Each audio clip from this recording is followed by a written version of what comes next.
I am the Tofu Golem. Please enjoy the video. In this video, I will show how to make quick cream cheese. First, combine 2 cups of whole milk and 1/4 cup of heavy cream in a saucepan. Heat this mixture gently over medium-low heat, stirring occasionally until it reaches about 180 degrees Fahrenheit. Do not let it boil.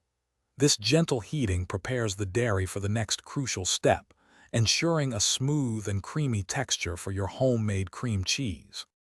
Once the milk mixture is off the heat, gently stir in the 2 tablespoons of lemon juice.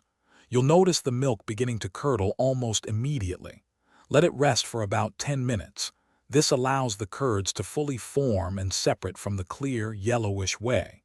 Next, carefully pour the entire mixture into your cheesecloth-lined sieve. The whey will start to drain, leaving the curds behind. After the initial draining, gather the corners of the cheesecloth and gently squeeze out any remaining liquid. Be careful not to squeeze too hard, as you want to retain some moisture for a creamy texture. Place the wrapped curds in the refrigerator for about 30 minutes.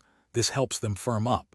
Finally, unwrap the curds, transfer them to a bowl, and stir in a pinch of salt. You can also add herbs or spices. Your delicious, homemade cream cheese is now ready to enjoy.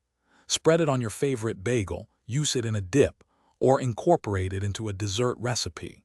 It's incredibly versatile and tastes so much fresher than store-bought options. For storage, simply place any unused cream cheese in an airtight container in the refrigerator, where it will stay fresh for up to 5 days. And speaking of fresh, if you're looking to upgrade your home cleaning, check out the Shark AI Ultra Robot Vacuum. You can find a link to it and other great deals in the description below. Thanks for watching. Consider subscribing if we helped you today.